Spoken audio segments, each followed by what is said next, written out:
आज के शिव चर्चा में मैं ब्रह्म पुराण से लिया गया ग्रंथ शुक्राचार्य को किस तरह भगवान श्री शंकर जी शिव जी ने देवादिदेव महादेव ने संजीवनी विद्याओं का मंत्र उन्हें सिखाया शुक्राचार्य जी को। आज इसी प्रसंग का मैं शिव चर्चा में वर्णन करती हूँ। ओम नमः शिवाय, ओम नमः शिवाय, ओम नमः शिवाय, ओम नमः शिवाय, ओम नमः शिवाय, ओम नमः शिवाय। बोलो शंकर भगवान की जय।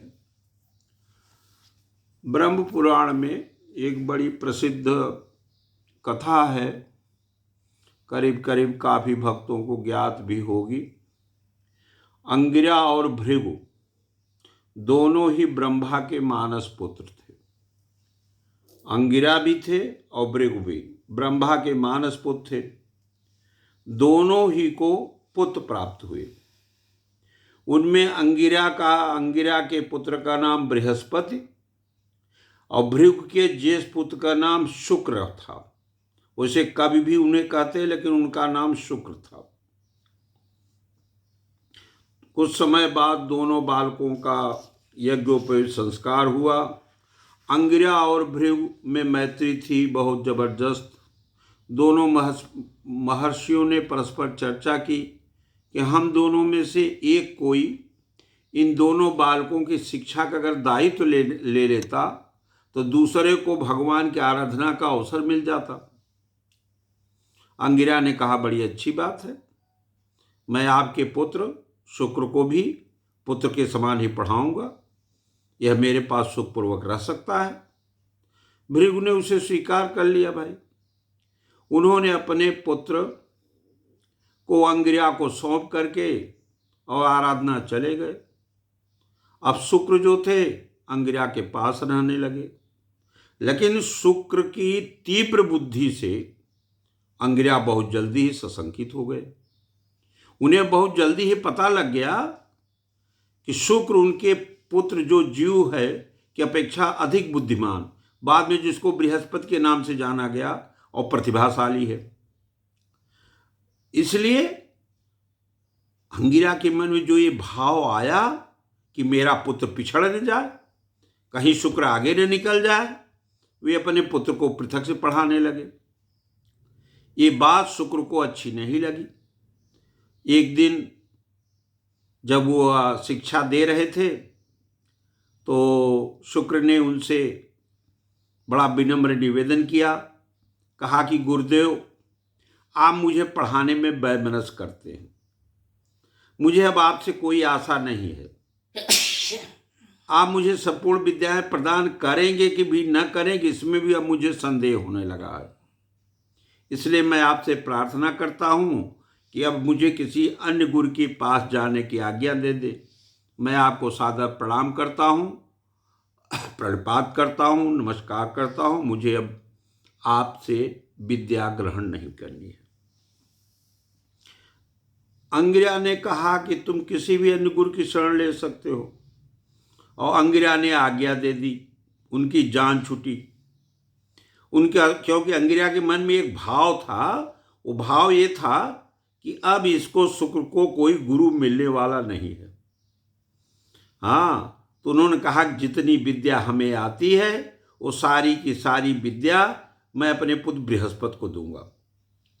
और इधर शुक्र ने निश्चय कर लिया कि पूर्ण विद्या प्राप्त करके ही पिता के पास जाऊंगा।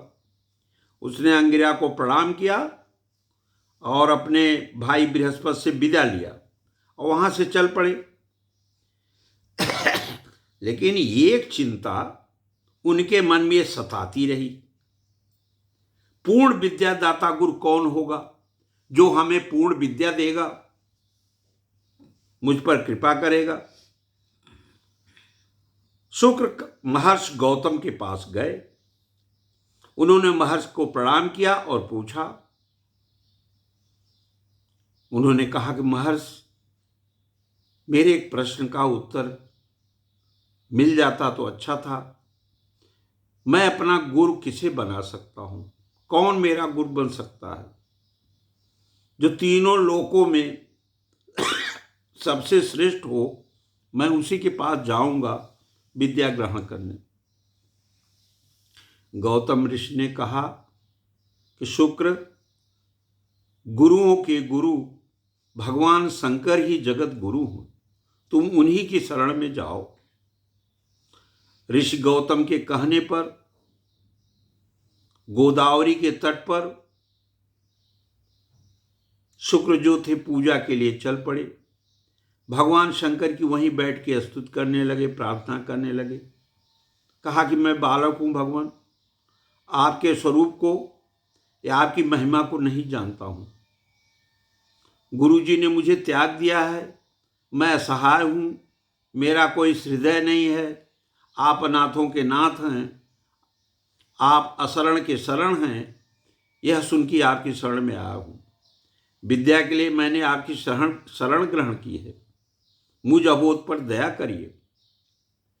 शुक्र निश्चल भाव से पूरी भक्ति के साथ प्रसन्न होकर महेश्वर की आराधना कर रहा था। भगवान शंकर प्रकट हुए, बोले बस तुम्हारा कल्याण हो, तुम इच्छा अनुसार वरदान मांगो। हाथ बांध कर, अंजलि बांध कर, आंखों में आंसू आ गए थे शुक्र के। ब्रह्मादि ऋषियों को भी जो विद्या प्राप्त नहीं है, उन्होंने कहा भगवान शंकर से, मैं ऐसी विद्या की आपसे याचना करता हूं। आप मेरे गुरुदेव हैं एवं आराध्य भी हैं। शिव ने कवि को, शुक्र को लौकिक एवं वैदिक विद्याएं सभी प्रदान की। कवि ने अंजलि बांधकर प्रार्थना की कि विद्याओं के और ज्ञान के भी साक्षात स्वरूप परम अधिष्ठान प्रभो, यदि आप मुझ पर प्रसन्न हैं तो मेरे लिए कुछ भी शेष नहीं है। फिर भी मैं मृत प्राणियों को जीवित कर देने वाली विद्या चाहता हूं आपसे। महेश्वर कुछ देर चिंता में पड़े, लेकिन शुक्र की पूजा से, प्रार्थना से, विनती से इतने खुश थे कि शुक्र को उन्होंने संजीवनी विद्या प्रदान कर दी। जब शुक्र को संजीवनी विद्या प्राप्त हो गई, तब वो अपने पिता के पास गया। उधर दैत्यों को जब ये मालूम हुआ कि शुक्र को शुक्राचार्य नाम पड़ गया था, उस समय तक दैत्यों ने कहा कि इससे बढ़िया गुरु हमें नहीं मिलेगा। उन्होंने, दैत्यों के राजाओं ने, सब ने मिलकर ये तय किया कि चलिए गौतमी तट पर चलते हैं और शुक्र को अपना गुरु बनाते हैं। गौतमी तट पर जहाँ शुक्र ने आराधना की थी भगवान शिव की, उनकी आराधना स्थली को शुक्र तीर्थ कहा जाने लगा। यह छोटी सी कहानी, यह छोटी सी चर्चा ब्रह्म पुराण से ली गई है।